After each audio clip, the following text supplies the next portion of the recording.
Во наредните минути ќе проговориме за проектот Млади амбасадори за климатски промени, што има за цел да ги едуцира младите за климатска дипломатија, да креираат младински барања за климатски промени и да ја развие свеста во земјата за важноста од амбициозни цели за конференцијата за климатски промени на Обединетите нации. Преку оваа обука за климатска дипломатија, кампања за климатските промени, како и симулација на оваа конференција, младите луѓе, како и пошироката јавност, ќе се запознаат со преговарачките процеси за климатски промени, начин на доставување младински барања, важноста од националните придонеси и самата конференција, што ќе се одржи во ноември 2021 година во Глазгов, Шкотска. Инаку проектот е финансиран од британската амбасада во Скопје. Како дел од ова обука е и Ангела Бушевска, која што беше дел од оваа екипа, која што е обучувана со цел да се биде амбасадор за еколошки промени. Ангела, добар ден и добре ни дојдовте на програмата на Македонското радио, Радио Скопје. Благодарам за поканата, чест ми е да бидам овде тука со вас. Па еве да започнеме, што за тебе лично значи да бидеш амбасадор за климатски промени. Секако да. За мене представува огромна чест и задоволство да се биде носител на таква улога. Иако сметам дека горда сум таа титула, сепак да се биде глас на младите во борбата против климатските промени, сметам дека сите ние како заедница имаме таа најважна улога. Ево за мене клучен момент за моето вклучување во борба против климатските промени беше всушност нашето секојдневие. Пример, кога станува збор за нашите еколошки или секојдневни активности, се чуваме со една огромна стигма, дека живењето на еколошки начин представува еден многу скап и долготраен процес.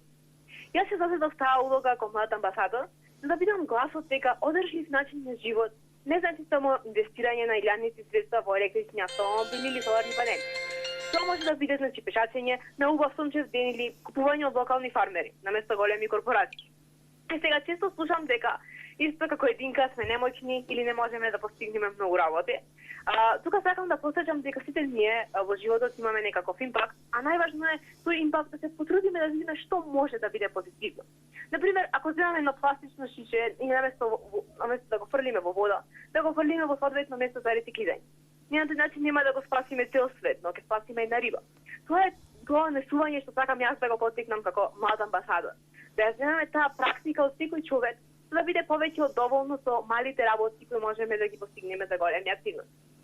Исто така би кажала дека како млад амбасадор за климатски промени ја поддржуваме секако и големата климатска амбиција која нашата земја заедно со сите останати велија на ова конференција која што следува ја застапува. Гласот на младите тука е исклучителен, бидејќи пред се станува збор за нашата иднина, за нешто што ние ќе го доживуваме, но сметам дека и перспективите кои можеме да ги донесеме ќе доведат до многу поразлични влијанија на лидерската маса. Која е твојата визија за климатските промени и за одржлив развој? Пред малку кажа, може би како поединци не можеме многу да сториме. Дали можеме да сториме како поединци нешто? Секако да. Тоа е најголемиот дел кој сакам да го посочам, дека сите ние имаме таа мојк како поединци да влијаеме, како што кажав, врз основа на нашиот секојдневен живот. Дали тоа ќе избереме денес да одиме со велосипед наместо со автомобил, дали ќе одлучиме да купиме од локални фармери наместо од големи корпорации. Тие се тие мали промени кои доведуваат до би рекла големи резултати во секојдневниот живот, бидејќи ако сите луѓе на планетата почнеме да го имаме тоа размислување, сметам дека ќе решиме голем дел од проблема. Однос на моите визии за климатските промени, тука би го спомнала образованието и, како што кажав, индивидуалната акција. Бидејќи образованието е клучен дел за да разбереме зошто се случуваат климатските промени, како ние ги предизвикуваме и секако како ние можеме да влијаеме. Ево, како пример би сакала да кажам дека транспортот е една од најбрзо растечките причини зашто овие климатски промени се случуваат. Транспортот на крајот на денот зависи од ние и како ние го раководиме нашиот ден. Исто така преку моето учество во овој процес на млад амбасадор, научивме многу важни, би рекла, процеси кои што се преземаат во поголемите земји. Тука би сакала да ја напоменам циркуларната економија. Например, реискористување на предметите и намалување на производството. Тие се оние визии кои ги гледаме дали тоа ќе биде од наша страна, значи со намалување на користењето на пластика, или дали тоа ќе биде од страна на државата со зголемување на рециклирањето. Тоа се тие визии кои сакаме да ги потекнеме понапред. Веќе ги имате низ обуката, алатките, на кој начин можете да се обратите, нели, во својата локална заедница и со барања кон државата. Колку сметате дека во реалност може да сметате дека овие проекти можат да се реализираат? Да, ево, искрено можам да кажам дека со поттикнувањето веќе на сите различни алатки, ќе почнам од голем број на истражувања кои се направени за нашите секојдневни активности кои ги имаме. Бидејќи најбрзиот начин кој го знаеме да ги користиме сопствените возила наместо јавен транспорт или наместо да го искористиме убавиот прекрасен сончев ден надвор, со кој, например, Македонија може многу да се пофали.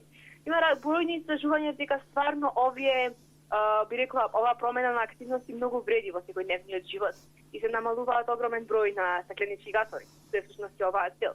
А од страна на државата, па да, сметам дека кога ќе има глас од страна на младите луѓе, кога ќе има дали тоа задоволство или незадоволство, дали ќе има одреден вид на притисок, секако дека самата акција ќе биде поголема. Затоа тука се радувам што со мојата присуство, би рекла, како млад амбасадор, ќе имам можност да бидам и дел од стимулацијата на самата конференција која ќе се одржи кон крајот на февруари оваа година. Всушност ќе ни даде можност да видиме на вистински начин како се преговара со, би рекла, големите лидери и како ние во иднина можеме да видиме тој глас. Така. Ангела, ти си млада девојка, 19-20 години. Можеме ли преку тебе да го слушаме гласот на младите и нивното гледање во однос на еколошката состојба во која што живеат, дали е подигната кај младите оваа свест и во однос на климатските промени? Секако да, иако можам да кажам дека со текот на времето можеме да видиме одреден степен на активност, сепак сметам дека уште сме многу позади врз основа каде треба да видиме. Бидејќи ние климатските промени ги согледуваме како еден поим кој што е многу далечен, би рекла. Например, гледаме дека со пандемијата секој од нас функционира со мали секојдневни активности, како например една маска, значи да заштита на животот. Тука сакам да апелирам дека и нашите CO2 емисии значат заштита на живот, бидејќи веќе од климатските промени има огромни последици кои можеме да ги видиме, а допрва следуваат уште многу поголеми пострашни. Бевме сведоци како и уште сме, како карантините и како затворањето поради овој вирус, се тоа негативно влијае на нас и не можеме, не ни сакаме да замислиме какви може да бидат последиците за десетина години од климатските промени. Така. Ангела, малку за тебе, ти си студент, но преку океанот, во моментов учиш онлайн настава. Да преминеме на друга актуелна тема, нели? Каков е начинот на студирање, не само што е преку океански, туку е и електронски? Секако да. Знаеме сите вирусот донесе огромни промени и секако нашиот главен приоритет уште е да ја поминеме и да ја преживееме успешно оваа пандемија. Сега можам да кажам дека промената секогаш ни била пречка и секогаш сакаме да се вратиме назад кон тоа нормално.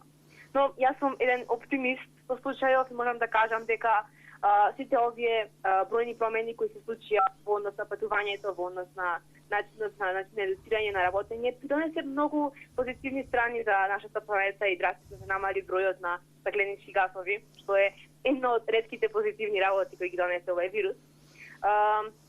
И баш и тука сакала да напомнам дека треба да размислиме дали би требало да се вратиме кон нормалното или пак треба да изградиме едно ново нормално, бидејќи со самиот брз начин на живот кој го имавме во изминатите години, гледаме дека сме создале нешто многу негативно. Така што, иако има големи промени во однос на електронското учење, во однос на електронската работа, никогаш не можеме да ги доловиме вистински работите, како што сме навигнати, како што треба да бидат. Сметам дека можеме да земаме од оваа пандемија, кога еден ден ќе помине, да земаме што повеќе можеме да ги редуцираме сите тие активности, без кои што некогаш немаат потреба, за секако да создадеме на подобрение. Така. Што е твојот предмет на интерес во однос на кариерата? Да, секако. Бидејќи во моментов мојот главен интерес е се инженерството и компјутерските науки, но секако тука како спореден дел се климатските промени.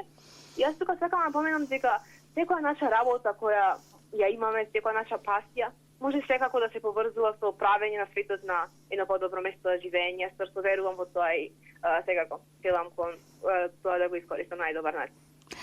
Ангела, ти живееш во Струга, како ја цениш состојбата во однос на екологијата, еколошката состојба?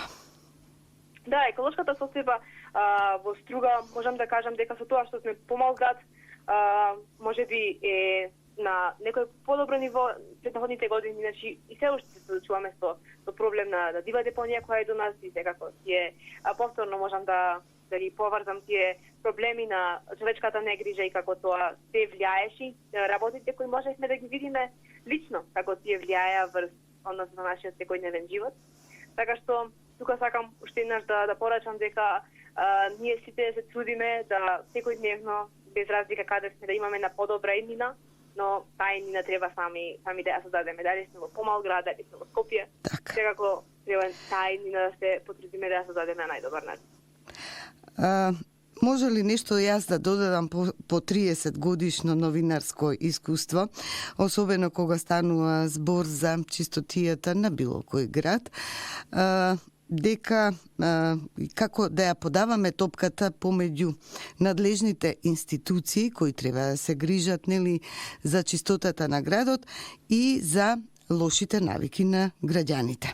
Се чини дека тука напола сме во однос на одговорноста за состојбата во која што живееме. Да, секако, да, иако многу често ние тоа знаеме да го правиме и секогаш топката да ја префрламе на, особено ние граѓаните да ја префрламе на поголемите институции, сепак јас се поврзувам на тоа дека многу работи зависат од нас. Секако одговорноста е 50-50, ако може така да се рече, но секој човек, секоја поединка има свој удел. Така е. Ангела, дали ќе бидете дел од оваа конференција? Да, секако многу сум возбудена, би рекла, за конференцијата, за симулацијата на конференцијата која ни следи набрзо, каде што можеме, мислам ќе имаме еден вид на КОП-26 или конференција на Обединетите нации, каде што ние ќе заземеме улога на лидерите на сите земји во светот, да видиме како се донесуваат тие одлуки во полеца на климатските промени, а наредните години ние да видиме гласот на таквите конференции. Одлично, јас ви посакувам успех и секогаш поддршка даваме на младите за своите идеи да се изборат и да внесат промени нели во секојдневието. Секако, ви благодарам многу. Беше чест да бидам дел од оваа емисија и сакам да ви порачам прекрасен ден и се најдов. Ви благодарам што бевте дел од нашата програма. До слушање. Поздрав.